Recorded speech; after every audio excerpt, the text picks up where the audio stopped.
नमस्कार, स्वागत है आप सभी का आर्य न्यूज पर। आपके साथ मैं हूं पल्लवी रविंद्र सिंह। बुलेटिन की शुरुआत करते हैं इस वक्त की बड़ी खबर के साथ। प्रसपा अध्यक्ष शिवपाल यादव का मथुरा दौरा है। आज सामाजिक परिवर्तन रथ यात्रा की शुरुआत करेंगे, शुभारंभ करने जा रहे हैं प्रसपा प्रमुख। और आपको बताते चले बांके बिहारी मंदिर में दर्शन कर यात्रा का शुभारंभ करेंगे वो, ऐसी जानकारी सामने निकल कर आ रही है। प्रसपा कार्यकर्ताओं से भी वहां पर मुलाकात कर सकते हैं और उनको 2022 में जो चुनाव होने वाले हैं उसके लिए मूल मंत्र दे सकते हैं, ऐसी जानकारी सामने निकल कर आ रही है। की बड़ी खबर आर्य न्यूज के जरिए आपके टेलीविजन स्क्रीन पर राजनीति से जुड़ी हुई उत्तर प्रदेश से पहुंचा रहे हैं। आपको बताते चले प्रसपा प्रमुख शिवपाल यादव का आज मथुरा दौरा है। वहां पर जाकर वो प्रसपा कार्यकर्ताओं से मुलाकात करेंगे, मूल मंत्र देंगे।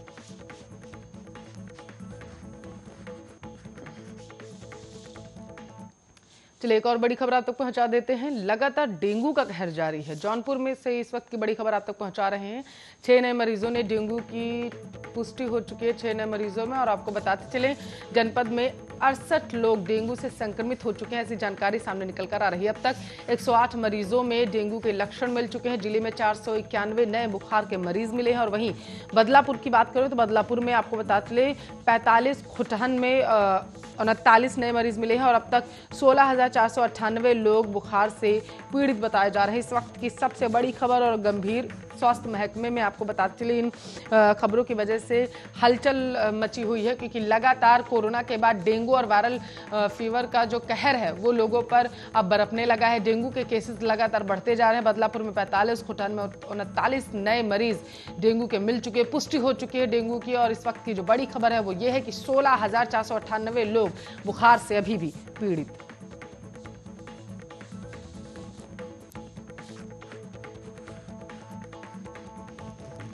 चलिए विस्तार से खबरों की तरफ रुख करेंगे। अफगानिस्तान पर तालिबानी नियंत्रण लगभग 2 महीने पूरे होने करने जा रहा है और अमेरिकी सेनाओं की वापसी और बड़े पैमाने पर मची अफरा तफरी के बीच तालिबानी निजाम से ने काबुल के सत्ता के हाथ में चाबी दे दी। आपको बताते चले अफगानिस्तान की तबीयत सुधरने का तालिबान के पास न कोई नुस्खा है और न ही दवाई। ऐसे में अफगानिस्तान को गहराते मानवीय संकट से बचाने के उपायों पर मंथन के लिए आज भारत समेत G20 समूह देशों के नेता विशेष बैठक के लिए जुट रहे हैं। अमेरिका, फ्रांस, चीन, भारत, ऑस्ट्रेलिया, जर्मनी, जापान समेत दुनिया की बड़ी अर्थव्यवस्थाओं वाले देश इटली की अगुवाई में हो रही अहम बैठक के लिए जमा होंगे। इस महीने के आखिर में रोम में होने वाली G20 शिखर बैठक से पहले दुनिया की 80% अर्थव्यवस्था को नियंत्रित करने वाले मुल्क वर्चुअल बैठक के मंच पर मिलेंगे। खास तौर पर अफगानिस्तान के हालातों पर चर्चा के लिए बुलाई गई इस बैठक को पीएम मोदी भी संबोधित करेंगे। जाहिर है G20 के इस वैश्विक मंच पर जहां भारत की कोशिश अफगान लोगों के लिए सहानुभूति और मदद के हक में होगी, वहीं आपको बताते हैं जोर इस बात पर भी होगा कि तालिबान को अल्पसंख्यकों और महिलाओं की हिफाजत समेत मानवाधिकारों पर जवाबदेह बनाया जाए। प्रधानमंत्री मोदी संयुक्त राष्ट्र महासभा को दिए 24 सितंबर के अपने संबोधन से लेकर 17 सितंबर को दिए अपने भाषण में सुरक्षा परिषद में पारित प्रस्ताव 2593 में तालिबान को आतंकवाद के खिलाफ कार्रवाई से लेकर समावेशी सरकार बनाने जैसे मुद्दों पर ठोस कदम उठाने के लिए कहता है। ऐसे में उम्मीद की जा रही है कि G20 देशों की यह आपात और महत्वपूर्ण बैठक जहां अफगान लोगों के लिए गहरे मानवीय संकट में मदद के उपाय जुटाने का प्रयास करेगी, वहीं तालिबानी निजाम पर अंतर्राष्ट्रीय मानकों के मुताबिक बर्ताव करने का दबाव भी बनाएगी। महत्वपूर्ण है कि भारत ने बीते 2 दशकों में करोड़ों डॉलर की लागत वाली सहायता परियोजनाएं अफगानिस्तान में चलाई। इनके तहत जहां कई अहम सड़क, बांध व बिजली परियोजनाएं बनाई गई, वहीं सैटेलाइट से लेकर शिक्षा सुविधाओं तक अनेक मदद के मिशन चलाए गए। हालांकि बदले में आपको बताते चले हालात में भारत के लिए बड़ा संकट सुरक्षा का है। स्वाभाविक तौर पर भारत अफगानिस्तान के मौजूदा हालातों पर मुतमईन हो जाने तक मदद के उपायों के लिए अपने लोगों की जान जोखिम में डालने को तैयार नहीं।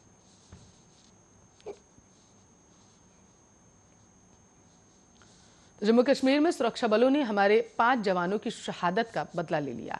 यहां शोपिया में आज एनकाउंटर के दौरान सुरक्षा बलों ने 3 आतंकियों को ढेर कर दिया। इनमें से एक आतंकी की पहचान गांदरबल के मुख्तार शाह के रूप में हुई, जिसने बिहार के एक रेहड़ी वाले वीरेंद्र पासवान की हत्या की थी। कश्मीर जोन पुलिस ने बताया है कि शोपिया मुठभेड़ में मारे गए तीनों आतंकी लश्कर तैयबा के हैं। फिलहाल 2 आतंकियों की शिनाख्त की जा रही है। पुलिस ने बताया है कि आतंकियों के पास से हथियार और गोला बारूद समेत आपत्तिजनक सामग्री बरामद की गई। फिलहाल इलाके में तलाशी अभियान चलाया जा रहा है। घाटी में आतंकी फिर से सिर उठा रहे हैं।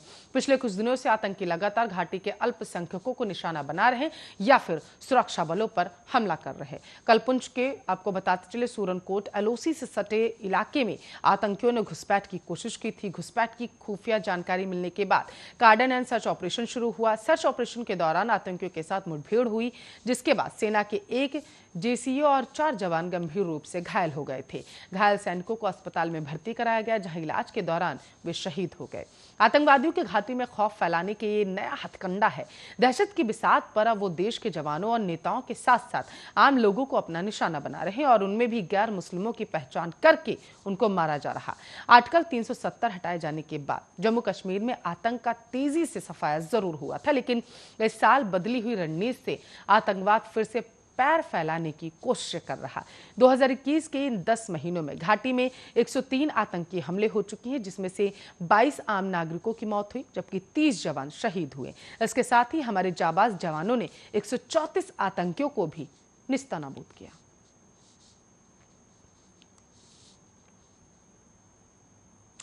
दिल्ली एनसीआर समेत पश्चिमी उत्तर प्रदेश से मानसून के लौटते ही हवा की गुणवत्ता लगातार खराब होते दिख रही। जहां आपको बताते चले बीते रविवार गाजियाबाद का AQI 219 रहा, वहीं मेरठ का 200 रहा है। हालांकि सोमवार को ये 176 तक पहुंच गया था। मौसम वैज्ञानिकों का कहना है कि त्योहारी सीजन में वायु प्रदूषण अपने स्तर पर रहता है। इनके मुताबिक मौसम में तेजी से बदलाव देखने को मिल रहा। एयर क्वालिटी इंडेक्स दिन पर दिन बढ़ता जा रहा है, जिस कारण लोगों की सेहत पर असर देखने को मिल रहा। उनका कहना है कि आने वाले दिनों में अस्थमा और सांस की समस्या वाले मरीजों के लिए खास परेशानी हो सकती है। प्रदूषित हवा से हर साल दिल्ली एनसीआर जूझता है। इस साल भी पहले जैसी स्थिति बनती दिख रही है। इस प्रदूषित हवा में सांस संबंधी बीमारियां लोगों को घेर सकती हैं। दिल्ली और फेफड़ों पर खराब असर पड़ सकता है। इसके अलावा नाक, कान बहना और आंखों से पानी आना आम शिकायत हो सकती है। प्रदूषित हवा से खुद को बचाने के लिए मास्क आपकी खास मदद कर सकेगा। इसके अलावा चश्मे का इस्तेमाल भी किया जा सकता है। वहीं समय समय पर हाथ धोना भी लाभकारी होगा।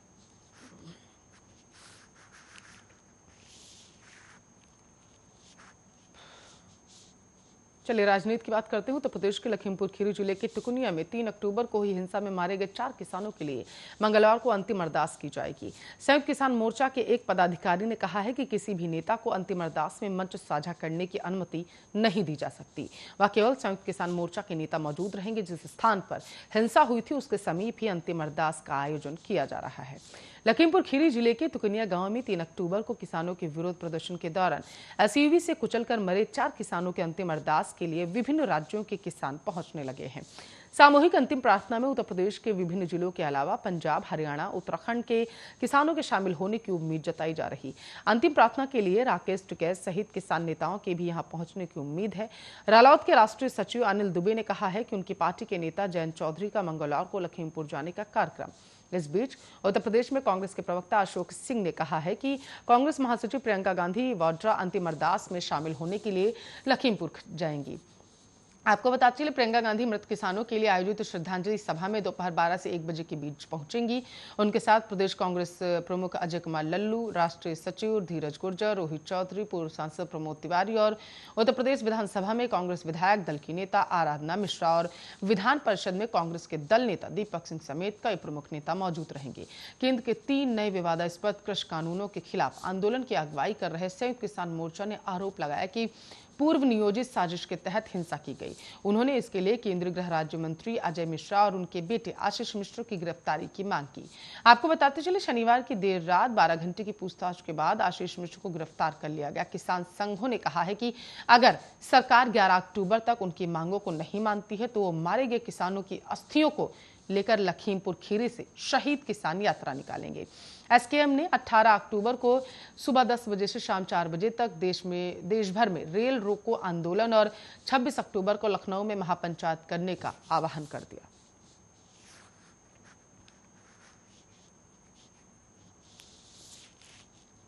पीडीपी के अध्यक्ष महबूब मुफ्ती ने केंद्रीय एजेंसियों पर बड़ा आरोप लगाया। मुफ्ती ने कहा है कि बॉलीवुड स्टार शाहरुख खान के बेटे आर्यन खान को सिर्फ उनके उपनाम के कारण केंद्रीय एजेंसियों द्वारा निशाना बनाया जा रहा है। पीडीपी चीफ के इस बयान को लेकर अब 2 वकीलों ने दिल्ली पुलिस कमिश्नर से कार्रवाई की मांग की। महबूब मुफ्ती की ओर से आर्यन खान को लेकर दिए बयान को 2 वकीलों ने समाज में सांप्रदायिक आधार पर घृणा फैलाने वाला बताया।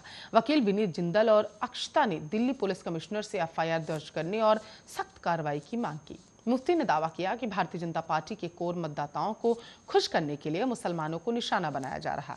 महबूबा ने ट्वीट किया, 4 किसानों की हत्या के आरोपी केंद्रीय मंत्री के बेटे मामले में उदाहरण पेश करने के स्थान पर केंद्रीय एजेंसियां 23 साल के युवक के पीछे पड़ी हैं, सिर्फ इसलिए क्योंकि उनका नाम खान है। न्यायपालिका का बखौल है कि बीजेपी के कोर मतदाताओं को खुश करने के लिए लिहाज से मुसलमानों को निशाना बनाया जा रहा। मुफ्ती केंद्रीय गृह राज्य मंत्री अजय मिश्रा के पुत्र आशीष मिश्रा का संदर्भ दे रही थी, जिन पर उत्तर प्रदेश के लखीमपुर खीरी जिले में किसानों को कुचलने का गंभीर आरोप। फिलहाल आशीष मिश्रा को 3 दिन की पुलिस रिमांड में भेज दिया गया है।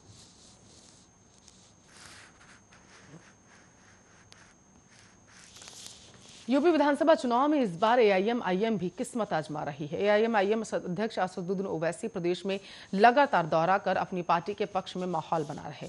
ओवैसी अपनी रैलियों में योगी सरकार से लेकर विरोधी दलों के नेताओं पर निशाना साधते नजर आ रहे हैं।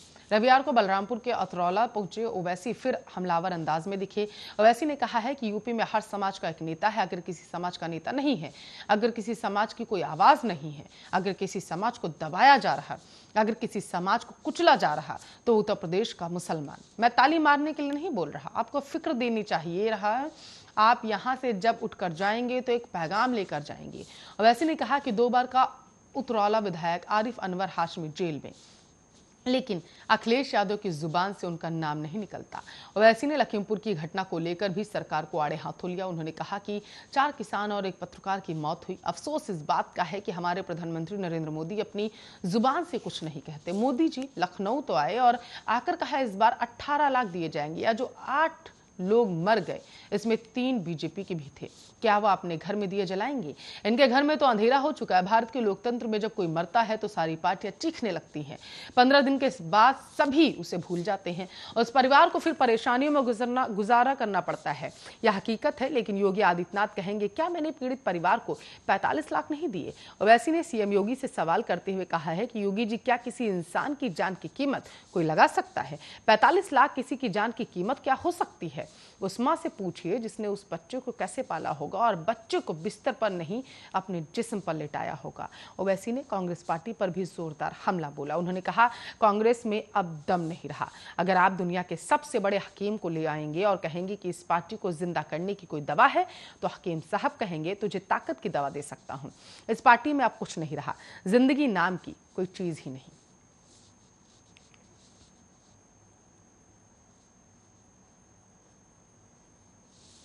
तो मंदिरों में आज काफी भीड़ है, क्योंकि मां के स्वरूप कालरात्रि की पूजा अर्चना का विधान आज है। कहते हैं जो साधक मां की सच्चे मन से पूजा अर्चना करता है ना, उसका उद्धार मां करती हैं और उसे मोक्ष की प्राप्ति भी मां देती हैं। आइए आपको कैसे प्रसन्न करें जिससे आपके जीवन में सुख समृद्धि है, मां को कैसे प्रसन्न करें, आप इस रिपोर्ट में देखिए।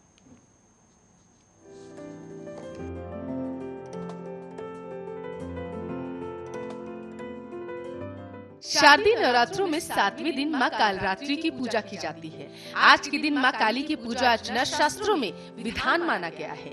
देवी के 9 स्वरूप में से एक कालरात्रि का रूप काफी रौद्र माना गया, लेकिन उनका दिल बेहद ही कोमल। कालरात्रि माता की पूजा जो भी भक्त दिल से करता है, उस पर मां का विशेष कृपा रहती है। इसके साथ ही देवी कालरात्रि अज्ञानता का नाश कर अंधकार में रोशनी लाती है। मां कालरात्रि दुष्टों का विनाश करने वाली है। दानव, दैत्य, राक्षस, भूत, प्रेत आदि उनके स्मरण मात्र से ही भयभीत होकर भाग जाते हैं। इनकी पूजा करने से ग्रह बाधाओं की समस्या भी दूर हो जाती है। इनके उपासकों को अग्नि भय, जल भय, जंतु भय, शत्रु भय, रात्र भय आदि कभी नहीं होते हैं। इनकी कृपा से सभी भक्त भय मुक्त हो जाते हैं। आपको बताते चले कि देवी कालरात्रि के 4 हाथ थे। उनके एक हाथ में माता ने खड्ग, तो दूसरे हाथ में लौह शस्त्र, तीसरे हाथ में वर मुद्रा और चौथे हाथ अभय मुद्रा में है। माँ कालरात्रि का वाहन गर्दभ अर्थात गधा है। माँ की पूजा अर्चना करने के लिए काले रंग का वस्त्र धारण करके या किसी को नुकसान पहुँचाने के उद्देश्य से पूजा न करें। माँ कालरात्रि की पूजा करने के लिए श्वेत या लाल वस्त्र धारण करें। देवी कालरात्रि पूजा ब्रह्म मुहूर्त में ही की जाती है। वहीं तंत्र साधना के लिए तांत्रिक माँ की पूजा आधी रात में करते हैं। इसलिए सूर्योदय से पहले ही उठकर स्नान आदि से भक्तों को निवृत्त हो जाना चाहिए। पूजा करने के लिए सबसे पहले आप एक चौकी पर माँ कालरात्रि का चित्र या मूर्ति स्थापित करें। इसके बाद माँ को कुमकुम, लाल पुष्प, रोली आदि चढ़ाएं। माला के रूप में माँ को नींबुओं की माला पहनाएं और उनके आगे तेल का दीपक जलाएं। माँ कालरात्रि को लाल फूल अति प्रिय है, इसलिए माँ को लाल फूल ही अर्पित करें। माँ के मंत्रों को जाप करें या सप्तशती का पाठ करें। माँ की कथा सुने और धूप व दीप से आरती उतारने के बाद उनका प्रसाद का भोग लगाएं। अब माँ से जाने अनजाने में हुई भूल के लिए माफी मांगी। माँ कालरात्रि दुष्टों का नाश करके अपने भक्तों को सारी परेशानियों और समस्याओं से मुक्ति दिलाती है। इनके गले में आपको बताते चले नरमुंजों की माला सुशोभित है।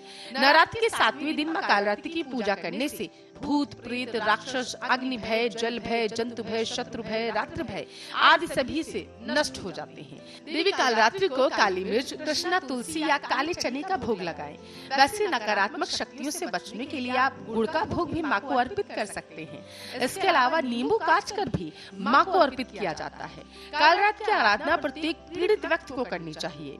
नागदौन का पौधा ग्वार पाठे के समान होता है। ग्वार पाठे के पत्ते दिखने में चिकने, मोटे व दोनों धारों में कांटे युक्त होते हैं, तो नागदौन के पत्ते आकार में पतले, सूखे और तलवार के जैसे दोनों ओर से धार वाले होने के साथ साथ बीच से मुड़े हुए होते हैं। इस पौधे को व्यक्ति अपने घर में लगा ले तो घर के सारे कष्ट दूर हो जाते हैं या सुख देने वाले एवं सभी प्रकार के विष की नाशक औषधि भी मानी गई है, जो माँ कालरात्रि को बेहद पसंद है। Special desk, Arya news.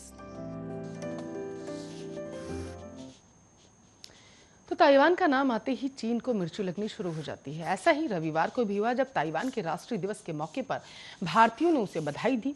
इन बधाई संदेशों से चीन गुस्से में बौखला गया और बयान जारी करके कहा है ऐसी कोशिशें बेकार साबित होंगी। चीन को आखिर मिर्ची क्यों लगी, आइए रिपोर्ट में समझते हैं।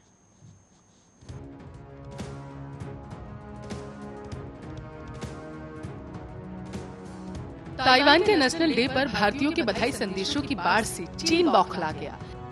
उसने बयान जारी कर कहा है कि ऐसी सभी कोशिशें बेकार साबित होंगी।